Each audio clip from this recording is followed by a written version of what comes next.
said, and of course, as always, without any further ado, let's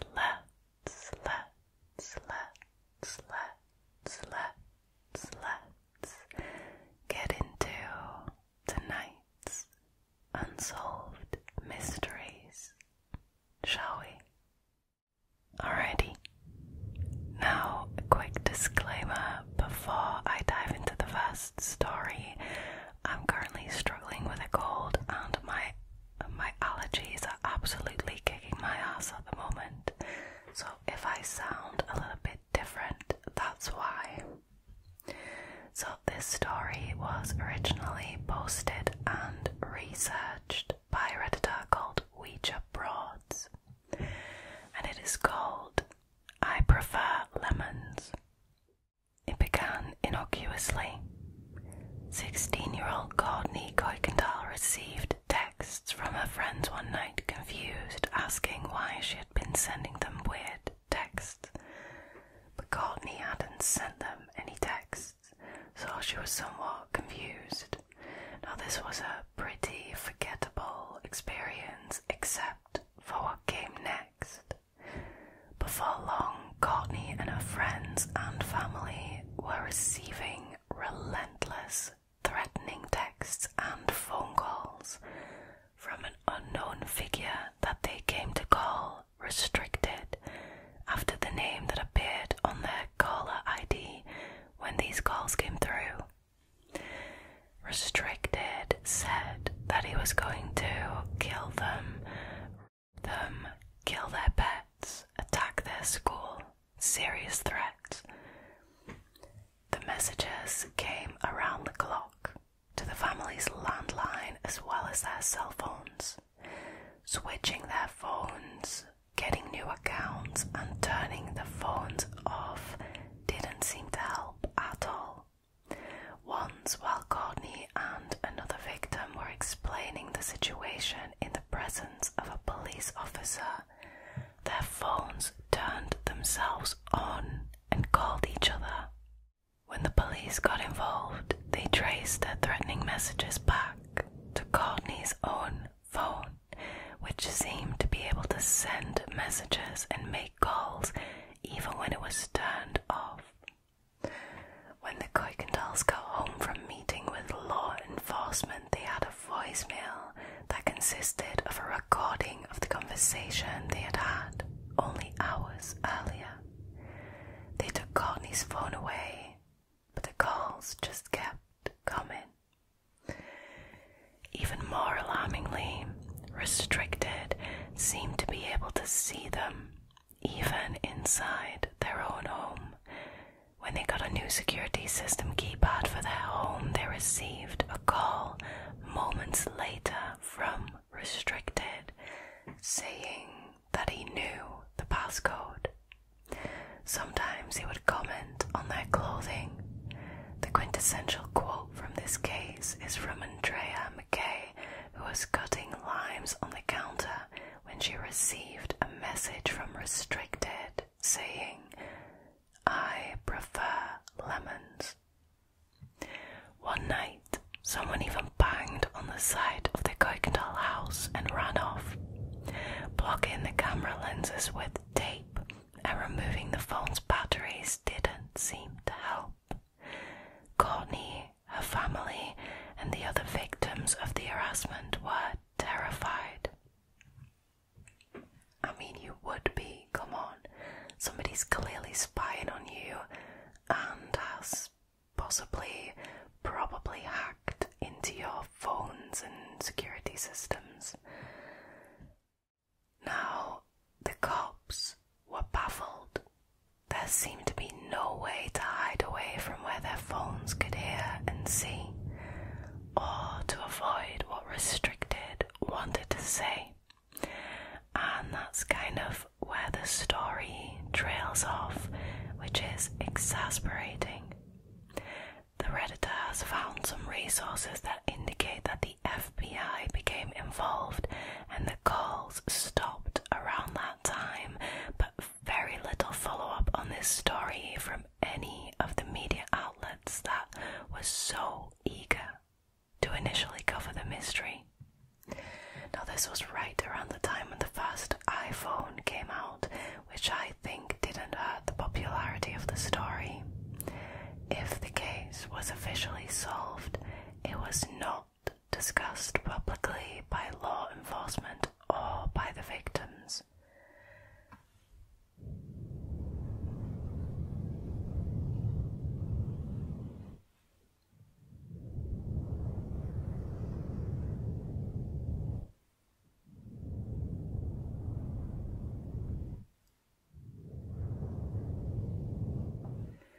You guys, I'm gonna keep my commentary to a minimum for these stories because they are unsolved mysteries and it's all speculation anyways, but the main theory seems to be that this was Courtney all along. But then again, if the mother really took Courtney's phone away and the calls continued, could have been her, unless they're lying. The other option, the other, avenue that was being researched was a possible hacker. But again, this was 2007. To hack into technology like the phones and the security system and whatnot without actually physically having access to them would have been incredibly difficult, but not impossible. It's also possible that this was maybe a neighborhood kid who actually spied on them the old-fashioned way and just had their numbers. I don't know. Whichever avenue you try to explore, there's always something that doesn't make sense, right? And that's kind of the thing with these unsolved mysteries, isn't it? Creepy though. Extremely, extremely creepy.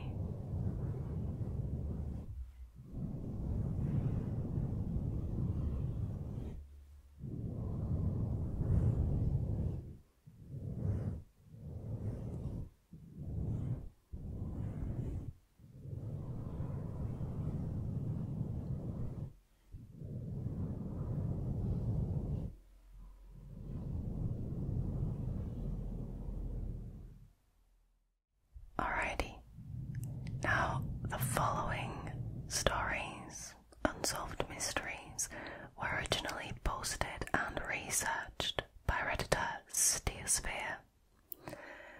The first one is called The Laughing Burglar in California.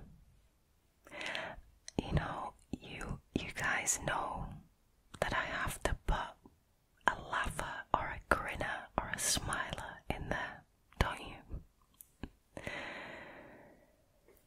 Waking in the middle of the night and discovering that your home has been invaded by a burglar is the stuff of nightmares, I agree.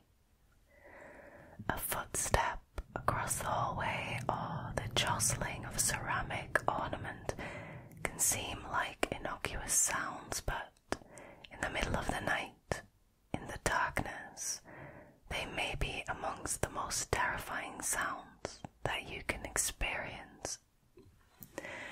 One family in Oakland, California in 1939 had such an early hours encounter. But in true terrifying fashion, their unwanted house guest went almost entirely undetected, even as he peered into their rooms and patted their heads, giggling all the while. Oh, absolutely not. Absolutely not. The Grundstrom family's horrifying encounter began at 4:30 a.m. on March 28th, again, 1939. Nettie Grundstrom woke and saw a smiling face peering at her from around the bedroom door. She smiled back, believing it was one of her husband's relatives on a surprise visit. The leering visitor then paid a visit to the 8 children in turn, patting each of their heads as he went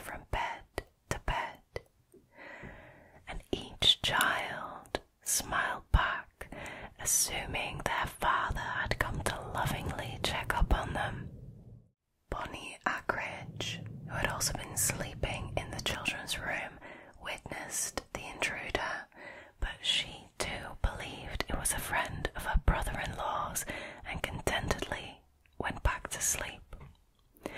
The mysterious intruder's final act was to revisit the bedroom of Charles and Nettie Grunstrom. This time, however, he did not remain at the door. He approached the sleeping outline of Charles and began slowly rifling through the man's pyjama pockets, but Mr. Grunstrom still did not react. He thought that one of the children had come to playfully pilfer his money. Okay. When his wife jokingly suggested that there may be a burglar, Charles laughed off the notion and told her to go back to sleep. He said that she was dreaming. At that moment, guffawing laughter erupted from the bedside. Shocked, the couple rose from their beds just in time to see the figure sauntering out of the bedroom door, never to be seen again. Their nighttime intruder had stolen absolutely nothing, but he had left them with a panic they would not be able to easily shake.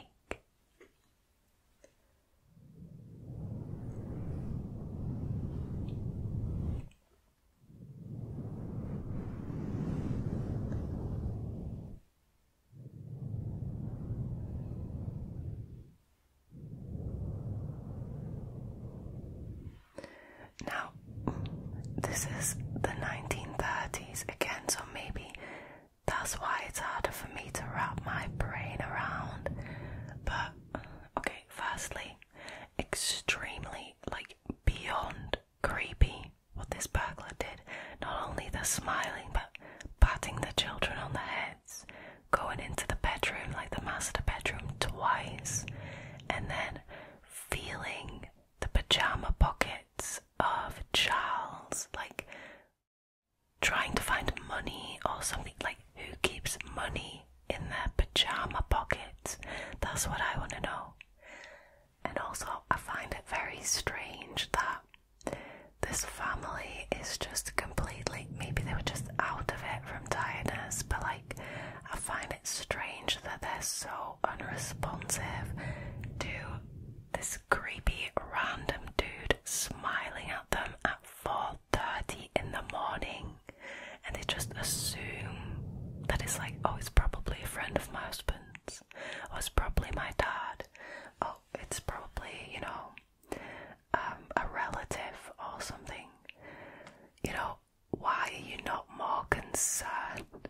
That is what I can't wrap my brain around.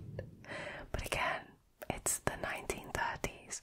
Maybe the way to deal with creepy situations in the 1930s was to ignore them, pretend that they weren't creepy situations. Who knows? The burglar, though, was never found, never stole anything, almost like he went in there just to be creepy. Or maybe he wanted some money, but why was he looking for it in Charles's pyjama pockets? Wow.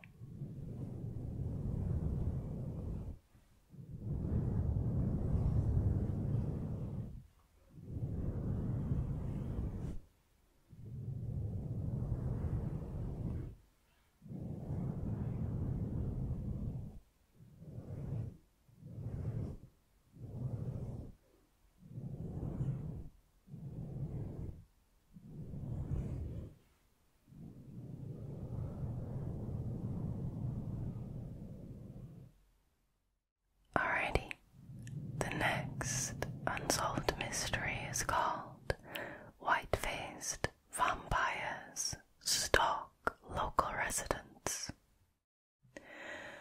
What would you do if you came face to face with someone who looked like a vampire in the dead of night?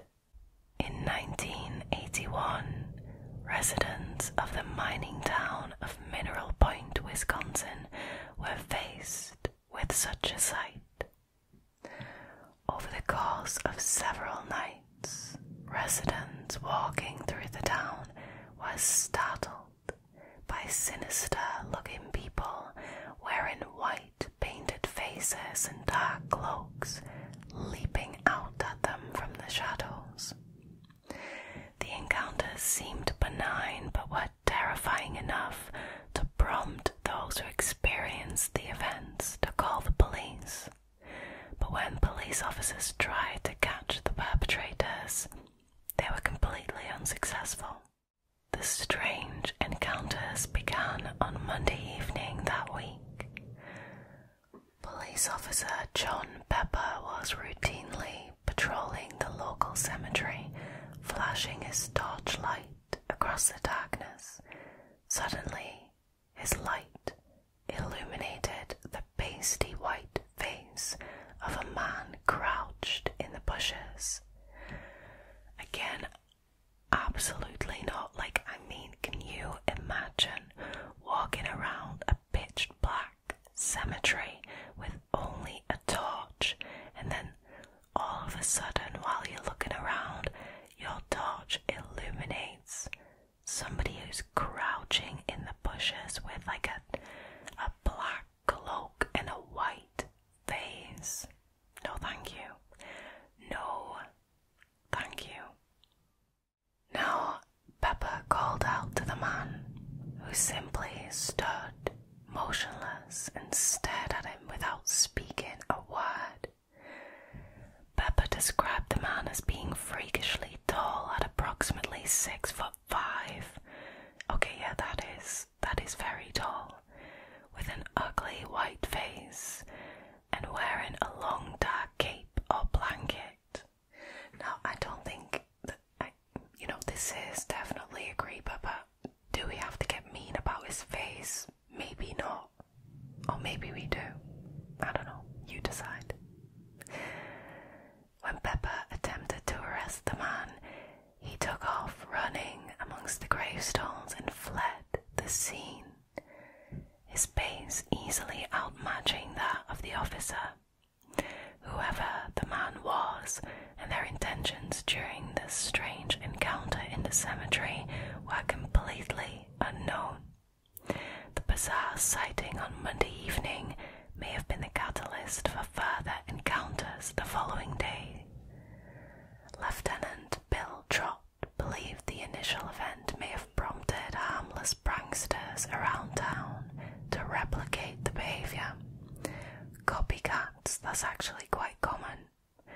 There was no indication that the vampires had sinister motives, but the residents who were targeted were understandably terrified. Pepper himself was also scared by the original encounter at the cemetery. When asked to observe the graveyard for other sightings of the man, he refused. He went absolutely not. Smart move, Pepper. Smart move. In fact, he even went absolutely not when offered more money. So, just who was the mysterious man in the cemetery that evening? We'll never know, right?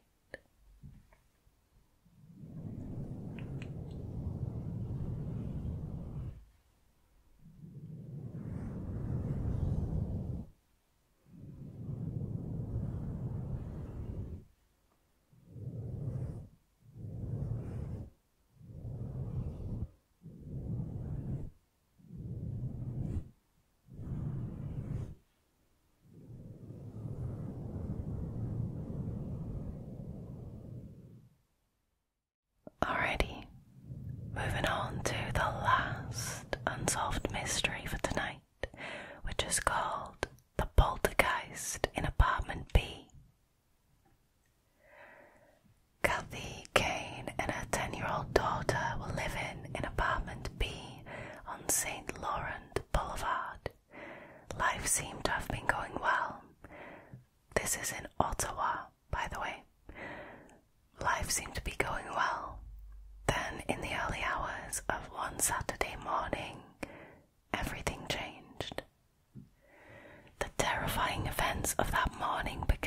mysterious knocking sounds at the back door. Kane, her daughter Kim, and her friend Diana Saikali went to investigate the scene, expecting to see a human visitor. Nobody was there. The knocking sounds evolved into loud thumping, terrifying Kane's daughter and perplexing the adult women. If that wasn't spooky enough, pictures then began to collapse from the walls. Plants tipped over in various rooms. The floor started to shake as though in the grips of an earthquake. The house seemed to have come alive with activity, terrifying the occupants enough to report the events to the police. I mean, I'm not surprised. If something that extreme starts happening at your apartment, you would get the police involved, I think. Officers promptly attended to the property and corroborated what the women had been claiming. Whilst they were there, the banging continued, the floor continuously shook, and a chair flipped over in one of the rooms. Okay, so now this is no longer just, the story of two women and a child. The police actually witnessed these events. Staff Sergeant Andy Avery heard no voices, but he could see what had generated the complaint.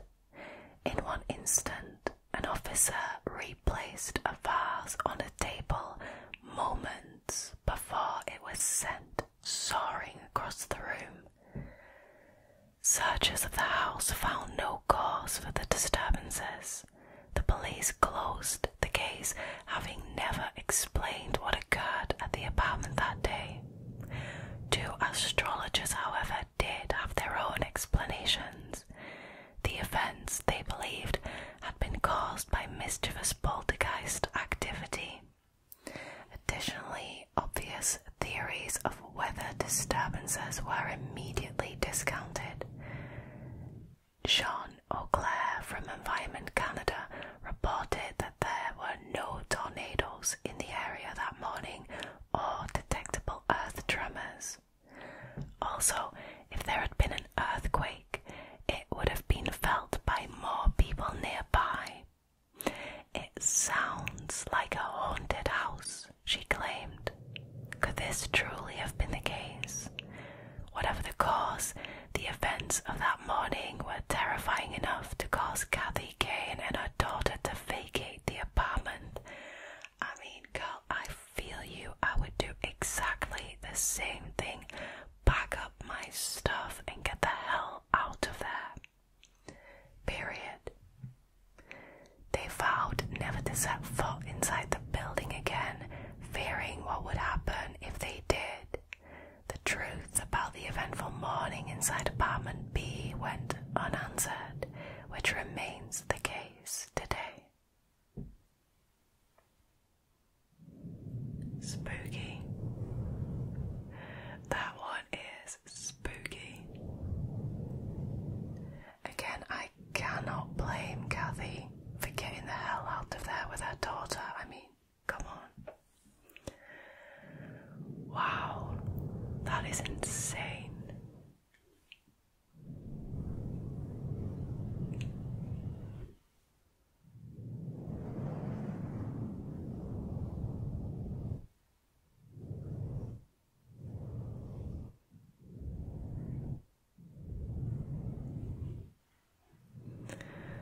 Alright, you guys, sadly that was it for this week's Scary Stories. Thank you so much for choosing to hang out with me again tonight, and I will see you for next week's video. If you like this one and you haven't already, please consider subscribing to the channel, liking this video and leaving a comment down below. It really helps. And I also just enjoy reading you guys' comments. For now though, All there is left for me to do is to wish you a very, very, very,